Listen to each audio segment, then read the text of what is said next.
Olá, eu sou professora Jamile Godinho e estou trabalhando com vocês hoje com alguns sintomas gramaticais.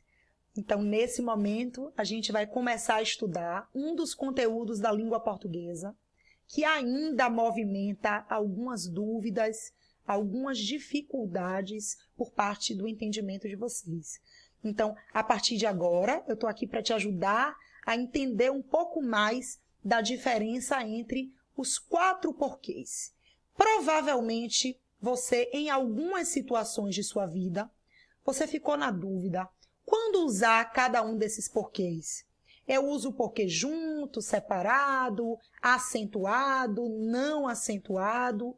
Então, eu trago hoje algumas orientações que certamente vão auxiliar vocês a terem mais segurança na hora da produção do texto.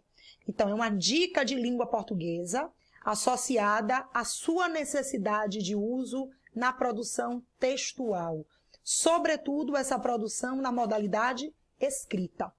Então, existem 2 porquês sem o acento, existem 2 porquês acentuados, e eles podem estar juntos ou separados.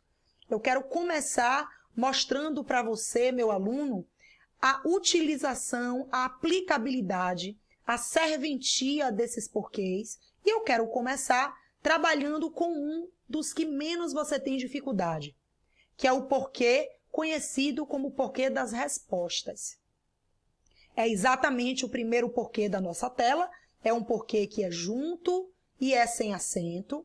No estudo da morfologia, esse porquê é conhecido como uma conjunção, e sendo uma conjunção explicativa ou causal, essa conjunção, de fato, ela é responsável por iniciar uma resposta.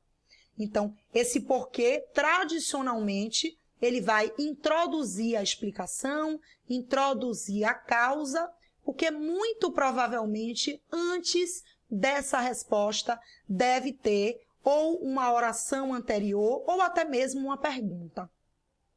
Então, vamos dar uma olhada. Esse primeiro porquê é usado para frases afirmativas. Como eu acabei de dizer, ele pode atuar como uma conjunção explicativa ou uma conjunção causal. Vamos para o nosso exemplo. Vou ao supermercado porque não temos mais frutas. Então, vou ao supermercado é uma oração que aparece na forma de um fato. É uma declaração, é uma afirmação. No momento em que eu digo por que não temos mais frutas, percebam que esse porquê introduziu a explicação ou introduziu a causa de eu ter ido ao supermercado. Percebam, então, que esse porquê, de fato, ele é um elemento coesivo, ele é um elemento que introduziu a minha justificativa, a minha explicação de ter tido a necessidade de ir ao supermercado. Então, guarde que esse primeiro porquê é chamado de porquê das respostas e ele pode ou introduzir uma causa ou introduzir uma explicação. Seguindo a nossa sequência, o segundo porquê que será apresentado é um porquê agora separado, mas novamente sem acento. Percebam que esse porquê ele vai poder ser utilizado em 3 situações.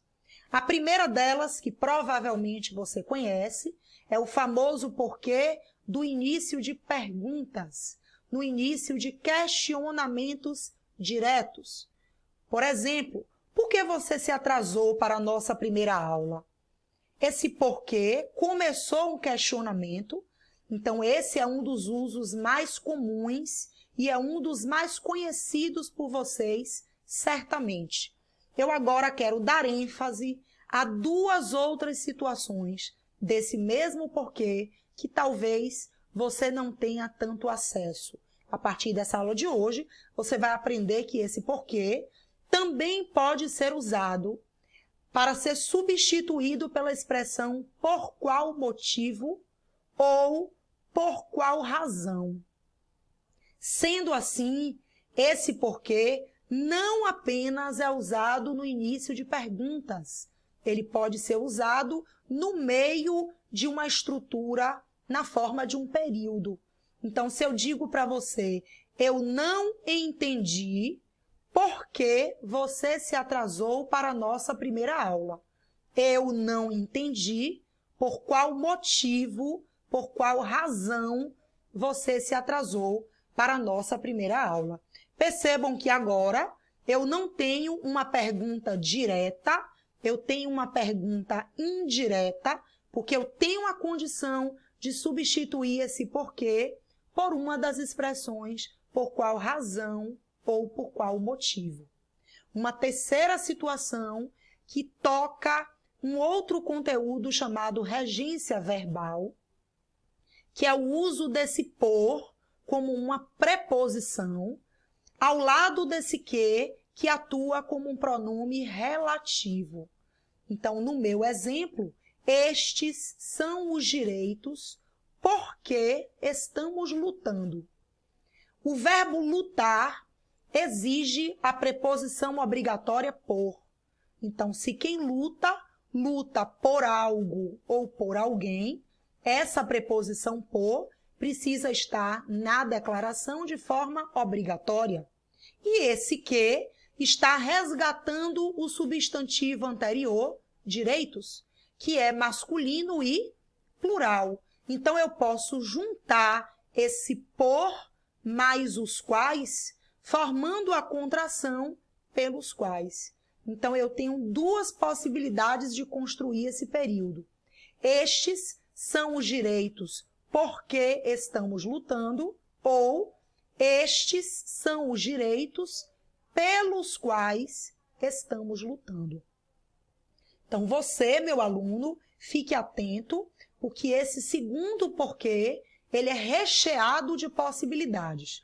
Ele pode introduzir uma pergunta direta, ele pode ser substituído pela expressão por qual motivo, por qual razão, e ele ainda pode ser a associação da preposição por mais o pronome relativo que.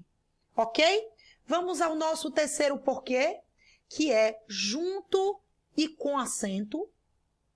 Esse porquê, ele é conhecido como uma palavra substantivada ou simplesmente substantivo. A utilidade desse porquê é porque ele provavelmente virá antecedido por um artigo e ele, dos 4 porquês, é o único que é capaz de flexionar. Ele é o único que é capaz de pluralizar. Então, eu posso, para garantir a utilidade desse porquê junto e com acento como uma palavra substantivada, eu posso substituí-lo pelas palavras motivo ou razão. Então, observem meu exemplo. Você não vai à festa? Diga-me ao menos um porquê. Perceba que essa palavra porquê, ela veio precedida, nesse caso, por um artigo indefinido. Sendo assim, esse porquê é um substantivo ou uma palavra substantivada apenas. Percebam que se eu quisesse, eu poderia dizer: diga-me ao menos uns porquês. Percebam que porquês flexionou em número, ficando, portanto, no plural, e essa é a única condição para que esse porquê varie, pluralize. É quando ele se encontra na forma do próprio substantivo. E o último dos porquês, eu acho que é um dos mais fáceis, porque ele só tem uma aplicação, é o porquê separado e com acento, que é deslocado para o final de perguntas diretas. Então, se eu digo, estudei bastante ontem à noite, sabe por quê?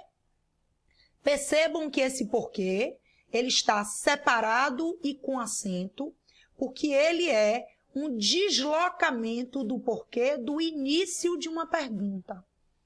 Então, se eu inicio uma pergunta direta, ele é separado e é sem acento. É o nosso uso de número 2 dessa tela. Mas se eu quiser incentivar, aguçar a curiosidade do meu leitor, eu posso simplesmente deslocar o porquê para o final da pergunta, mantendo esse porquê separado, acrescentando apenas o acento circunflexo. É comum que antes desse porquê, no final de pergunta, que seja colocada uma vírgula antes dele. Beleza? Aí eu quero te convidar nessa videoaula para que você exercite comigo essa parte de aplicabilidade dos porquês. Então, eu trago aqui uma pergunta, né? Eu trago aqui uma questão que diz: assinale a única alternativa em que o termo em destaque foi usado corretamente. Então, eu tenho 4 situações. O primeiro porquê junto sem acento, o segundo porquê separado e com acento, o terceiro porquê separado e sem acento e o quarto porquê junto e com acento. Eu quero analisar cada sentença, eu quero trabalhar com a correção dos que estiverem errados para que a gente possa assinalar a única alternativa correta. Vamos nessa? Letra A. Por que você não foi ao teatro? Percebam que eu tenho o primeiro porquê, iniciando uma pergunta direta. Então, esse porquê está errado, ele deveria ser separado e sem acento. Então, a letra A, falsa.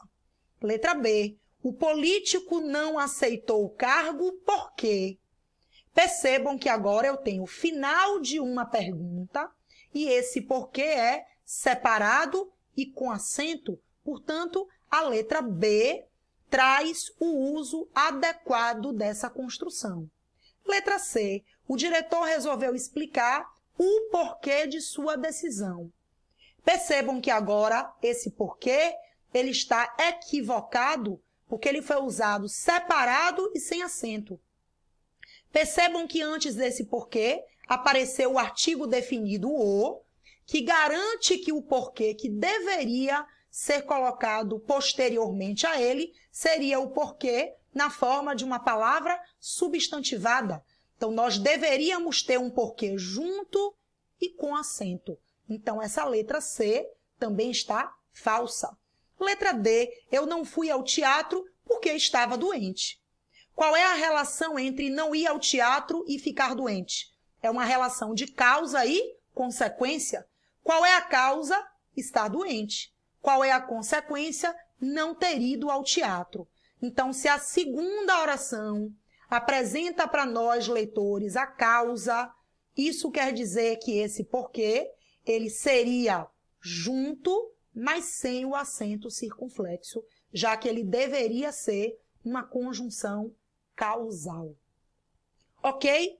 Então, nessa nossa videoaula, nós tratamos de um dos sintomas gramaticais. Esse sintoma que é tão incômodo, mas que é tão importante para que você produza um texto na modalidade escrita de maneira coerente, de maneira adequada à norma padrão. Então, tomara que essas orientações tenham ajudado você.